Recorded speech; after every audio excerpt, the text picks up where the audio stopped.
Hi, I'm Jane Shapiro from OROTE, the Center for New Jewish Learning, based in Chicago but working all across North America.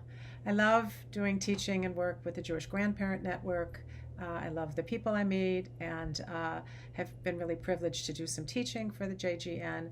And my task today is to talk a little bit about what I do as a bubby. I have 5 grandsons, and I wanted to talk about some things that I do in my regular practice as a bubby that really qualify as calming, resilient building, mindfulness activities. Not meditation per se, but just things I do that allow me to be fully present and calm in the moment with my grandchildren. Now, most of us know that grandparenting can be frenzied, overstimulating, noisy, messy, and at the end of that, really exhausting. So here's a few tips. You might try some of these and let me know if they work, and might stimulate your idea to have a few others. First, I have a bird feeder hanging outside my kitchen window, and I fill it all year long. And I have a high chair that's sitting close to the window where the bird feeder is.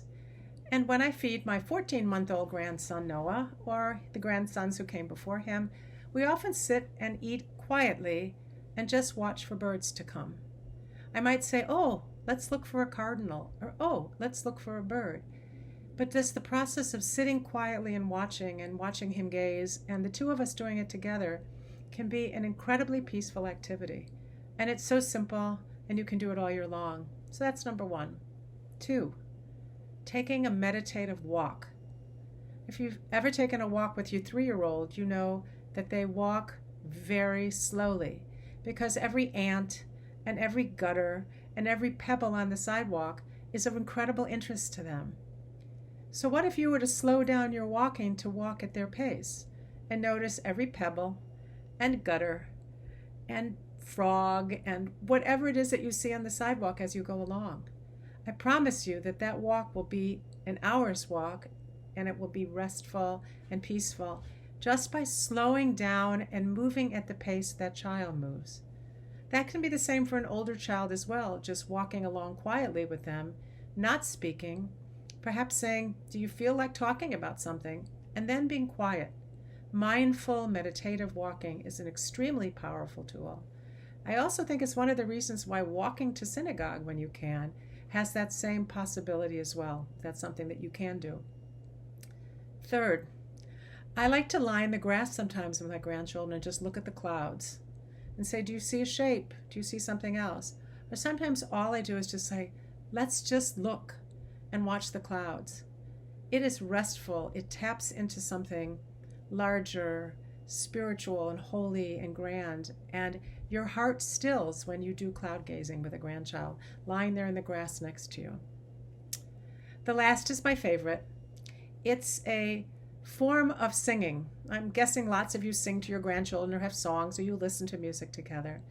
But there's something about a slow singing practice that to me is also meditative and conveys something about how we feel about our grandchildren. Now I'm going to share with you an old-fashioned song that I sing with all of my grandchildren. It matters to me because it's a song that my father sang to me that he probably learned almost 100 years ago when he would sing on the radio as a little boy in Rock Island, Illinois. Some of the old chestnuts. And it could be one of those.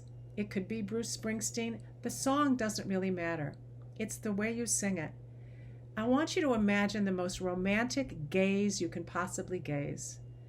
And so here's my example. When I sing to my grandson Noah, I go like this. It's very clear, Noah, our love is here to stay. Together with going a long, long way. In time the Rockies may crumble, Gibraltar may crumble, they're only made of clay, but our love is here to stay. Just try it. I promise you, you'll slow down. You will be in that present moment people talk about. And there's something about gazing and saying the child's name that locks them into that moment with you. Child may never remember the song, but I guarantee that you'll remember that moment with them and that love that's communicated.